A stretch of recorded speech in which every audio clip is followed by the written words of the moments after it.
Muito bem, eu vou mostrar aqui para você algumas alterações que foram realizadas no banco, no servidor do C# para que seja possível você fazer os testes com o Flutter, né, o novo projeto do Flutter feito com o Provider, tá? Inclusive utilizando o filtro lá no Provider, na janelinha de filtro, e o tratamento de erros que agora nós temos na aplicação, tá?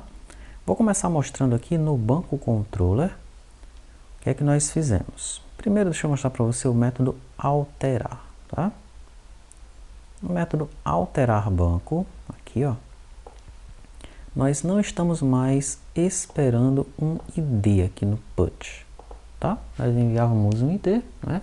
Mas por padrão nós não faremos isso, né? Nós não enviávamos lá para o servidor Java, não enviávamos para o servidor Delphi, né? Então nós não vamos também enviar para o servidor C#, tá bom?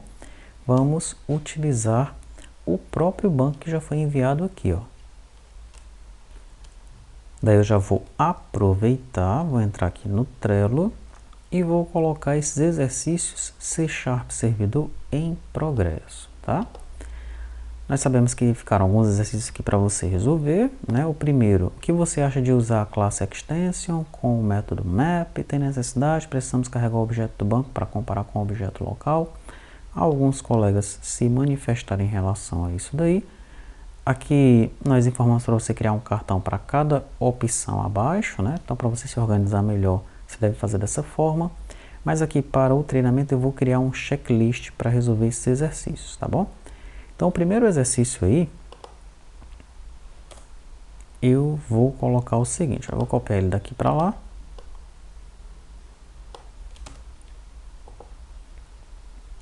Adicionar um item, eu vou colocar, né? Por enquanto, vamos utilizar sim o extension. Tá? Então a gente continua utilizando sim o extension, né? Daí quando nós chegarmos nas classes mais complexas, né, nós vamos ver a utilidade que ele tem, tá? Ou se ele será inútil. E se ele for inútil, nós retiramos ele do projeto, tá bom? O segundo, o que você acha de passar o ID para o método put? Então esse segundo aqui, ó, nós já colocamos aqui um checklist para ele também. Não passaremos o ID para o put, mas utilizaremos o ID do objeto enviado no corpo da requisição, tá? Então isso aqui também está resolvido. O terceiro é implemente o CRUD de banco agência. Então esse terceiro aqui, ele fica aqui em aberto por enquanto. E o quarto, corrija os problemas de persistir a pessoa jurídica e os contatos, questão dos mapeamentos e o restante das implementações de pessoa, né? Esse 4 ele também vai ficar aqui, por enquanto em aberto, tá? Então deixa aqui em progresso, depois a gente vem e conclui todos esses exercícios, nós vamos mostrar em vídeos, né, para você a resolução deles, ou de repente se algo não faz mais sentido aqui porque nós alteramos, né, a lógica de funcionamento, nós vamos passar para progresso e finalmente eles vão chegar aqui no pronto, tá? Então você vai ver a solução de tudo isso que nós colocamos aqui como exercício.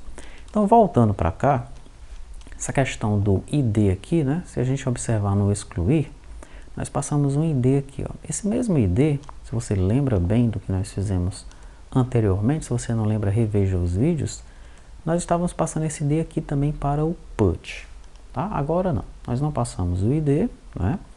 Daí nós consultamos o objeto aqui, ó, pegando o ID que vem nesse banco, tá? Se esse objeto existir, aqui ó, se ele for nulo, eu gero um erro, se não, ele passa direto aqui, tá bom? Ele não retorna esse erro. E ele chama o método alterar, passando os dois bancos aqui, né? Daí ele vai pegar tudo que tem nesse banco aqui, vai passar para esse DB banco, ou vice-versa, né? E vai persistir esse banco no banco de dados, né? Esse objeto aqui, retornando um OK, que é o código 200, voltando aqui o banco já devidamente preenchido para o lado do cliente, tá bom? Então a primeira coisa que eu quero mostrar para você é essa questão de não passar o ID no método put.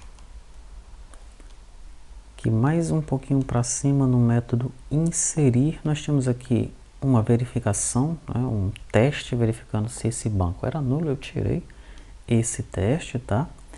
E lá no método excluir, aqui ó, eu estou agora retornando um OK para o lado do cliente, tá? Então essas as alterações que eu fiz, as pequenas alterações que eu fiz aqui na classe banco controller. Tem outras que você está vendo, né? Mas eu vou falar delas daqui a pouco, né? Do filtro, desse tratamento de erros, tá? Daqui a pouco eu falo sobre essas outras alterações. Mas se você não levar em consideração essas outras alterações, né? Se nós tivéssemos que alterar apenas o controle da forma como ele estava, você deveria então se concentrar nessas que eu mencionei, né? A remoção do ID, ali do put, a remoção aqui do teste se o banco é nulo e o retorno do OK aqui no método excluir, tá?